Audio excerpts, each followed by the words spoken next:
It starts tomorrow. 80 million Americans are about to be impacted because the White House has ruled that side hustles are now illegal.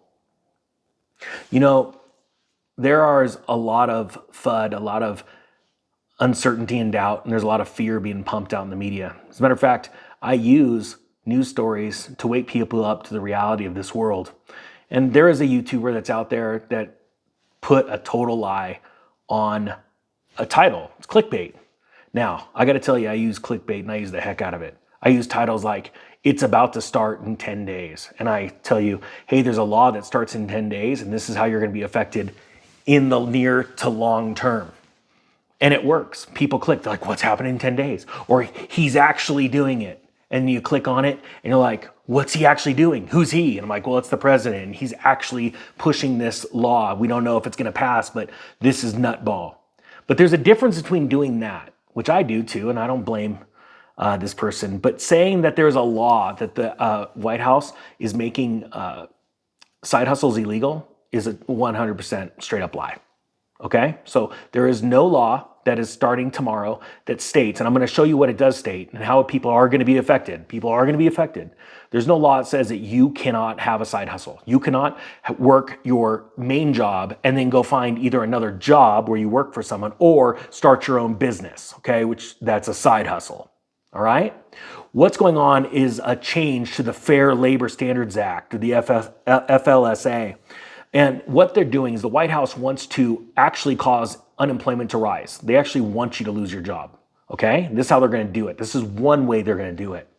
They are requiring employers to provide, and let's use Uber or Lyft as an example, the gig economy, okay? Because yeah, 50% of Americans are getting a 1099.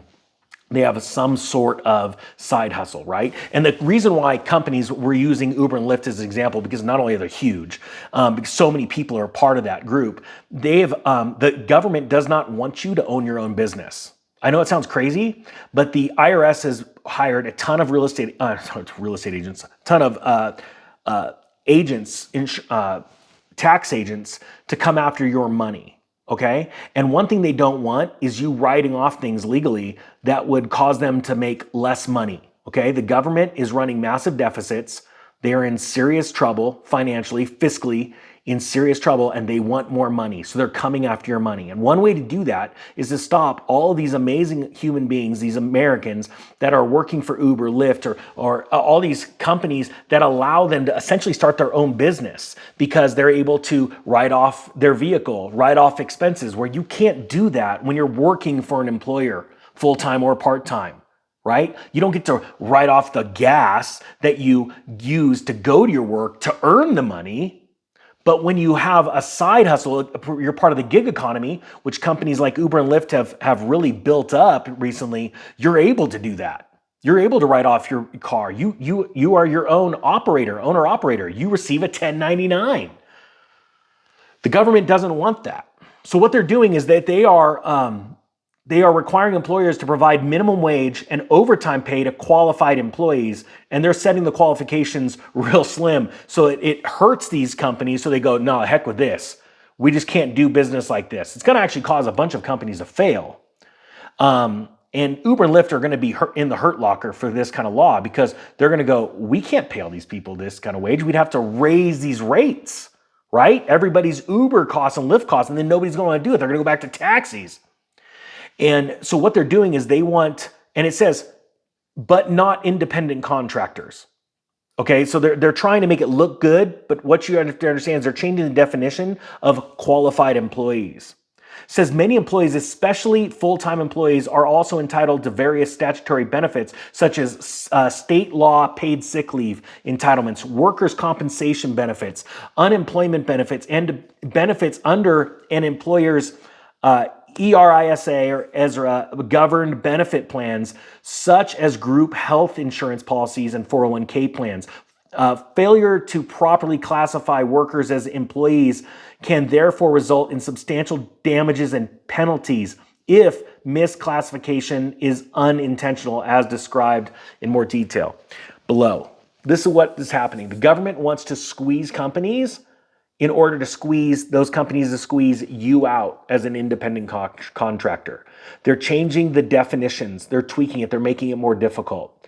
They do not want to see people owning their own businesses. See, government, as it gets bigger, knows that it needs to keep feeding the machine that is the government, and they want to take more, destroy more.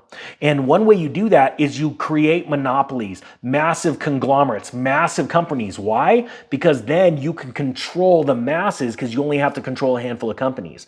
But if everybody in this nation was to go out and say, I want to start my own business, I want to be a baker, and I'm just going to have a small bakery that's going to take care of, let's say, 100 people on average per month. Or someone goes, I want to start making shoes. I want to start, my own IT business. I want to start my own window washing business. And everybody was to start their own business, they would immediately go to the IRS and go, hey, we get to write off all of our stuff that we used for our business.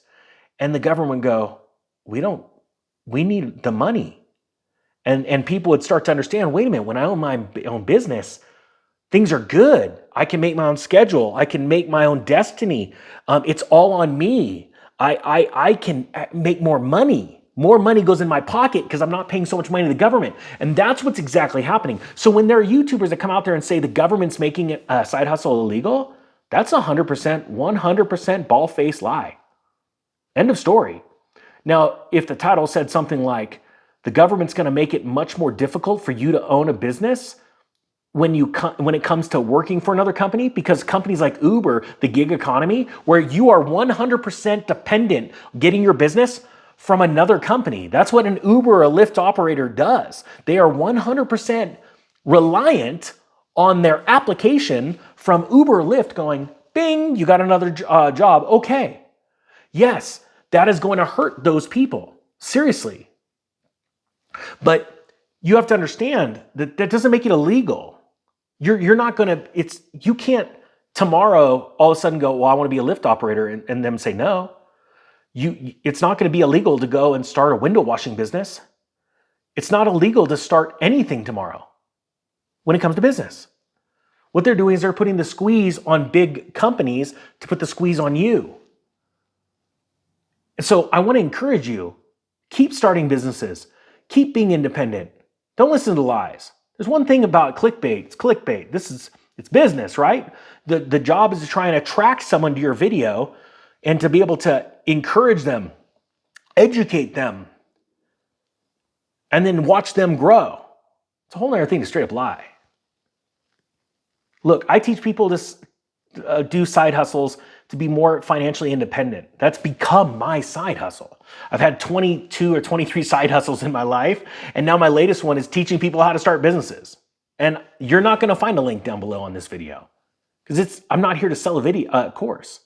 I'm here to tell you, keep encouraging you, start businesses. That's what's going to make America strong and rich again. That's what happened when people came over and landed on Ellis Island from another country. They started businesses. And during the Industrial Revolution, that's what made this country great and free. And you know what destroyed it? Something that happened around the turn of the century in 1911, 1910, 1913, all that time frame. The Federal Reserve came into control of our country's money supply.